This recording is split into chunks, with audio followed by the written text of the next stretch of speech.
বন্ধুরা, সবাইকে happy friendship day. আজকে 2রা আগস্ট। আজকে দিনটা হচ্ছে বন্ধুদের জন্য। তো আমার জীবনে এরকম সাইলেন্ট বন্ধু আছে, অনেক বন্ধু। এই যে পেছনে দেখতে পাচ্ছেন, এরা হচ্ছে একদম সাইলেন্ট বন্ধু, যে কোনোদিনও আপনার অপকার করবে না, শুধু উপকারই করে এবং একদম সাইলেন্ট থাকে, কোনো কথা বলে না, শুধু আপনাকে প্রচুর প্রচুর প্রচুর জ্ঞান দেয়। সেই জ্ঞান নিয়ে আপনি আপনার বন্ধুদের আরও জ্ঞান দিতে পারেন।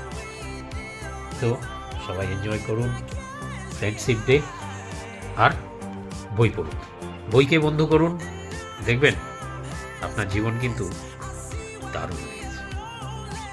এই বন্ধু কোনোদিন আপনার কোনো ক্ষতি করবে না, সব সময় শুধু উপকার করবে।